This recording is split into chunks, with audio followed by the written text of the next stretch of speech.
Hello दोस्तों, आज की कहानी है मैं नौकरानी नहीं बहू हूँ। सोनम रसोई में खाना बना रही थी।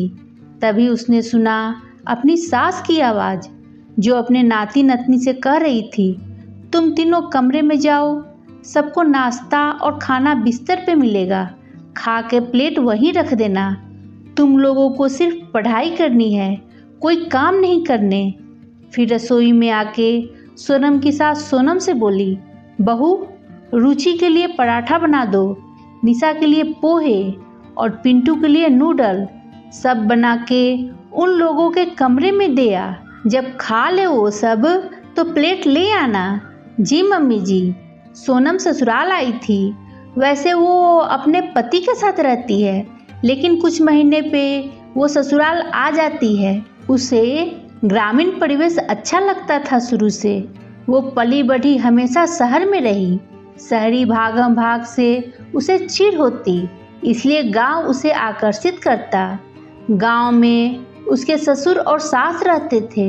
ननद की शादी पास के गांव में हुई थी। वैसे तो ननद की शादी को बहुत साल हो गए थे, लेकिन ननद महीने में 20 दिन मायके में ही रहती थी। 3 बच्चे थे उनके। बड़ी बेटी रुचि 15 साल की, निशा 14 साल की और सबसे छोटा बेटा पिंटू 10 साल का।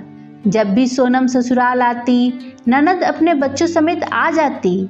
घर में गाड़ी के लिए भी एक आदमी था। 7-8 लोगों के परिवार में सोनम अकेली पूरे घर के काम करती, लेकिन कोई एक गिलास पानी से भी मदद नहीं करता था। उसके बाद दिन भर सास ननद के ताने। सोनम के पति को अपने घर के सदस्य के बारे में भली भांति पता था, इसलिए वो हर बार सोनम को मना करता कि तुम मत जाओ, मेरे साथ चलना, फिर मेरे साथ ही आ जाना। लेकिन सोनम कहती 2-4 दिन में मन नहीं भरता और वो मेरा घर है, किसी की वजह से मैं अपना घर जाना क्यों छोड़ दूं।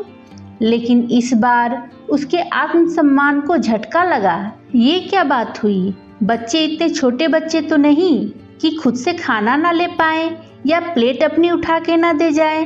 फिर सासू माँ का इस तरह से कहना, मैं क्या नौकरानी हूँ? इस बारे में सासू माँ से बात करनी होगी। शाम में वो सासू माँ के साथ आंगन में बैठी थी, तो उसने सोचा अभी बात कर लूँ। उसने कहा, मम्मी जी, सभी बच्चे से आप कहें खाना खुद से ले और अपनी अपनी प्लेट खुद से साफ करें, नहीं तो रुचि को बोलिए वो अपने भाई बहन का प्लेट साफ करके रखे। घर में कोई काम के लोग तो नहीं हैं, अकेले मैं कितना करूँगी।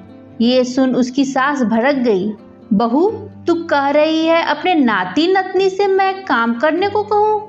उसके नानी का घर है ये, तुम्हारे पिताजी का घर नहीं, समझी?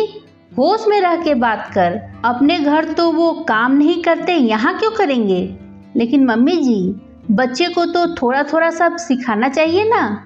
सोनम ने धीरे से कहा, तू अब मुझे सिखाएगी? तू सबकी दादी क्यों बन रही है? अपने काम कर। सास ने अपने तेवर दिखाते हुए कहा। सोनम थोड़ा धीरे लेकिन कठोर स्वर में बोली, ठीक है मम्मी जी, आपको जैसे रहना है रहिए, लेकिन आपके घर की मैं नौकरानी नहीं बहू हूँ। जितने काम मुझसे होंगे उतने ही करूँगी, किसी के पीछे नहीं लगी रहूँगी। ना ही सबके लिए अलग अलग नाश्ता खाना बनाऊँगी। एक ही तरह का नाश्ता बनेगा। जिनको खाना है खाएं, वरना अपने से बनाएं। ये घर मेरा भी है, इसलिए मेरा काम क्या है मुझे बताने की जरूरत नहीं है। सास अपना सा मुँह लेके उसको देखते रह गई। दोस्तों, आपको ये कहानी कैसी लगी कमेंट कर बताइए। कहानी पसंद आई हो तो लाइक शेयर करिए और मेरे चैनल को सब्सक्राइब जरूर करिए। धन्यवाद दोस्तों।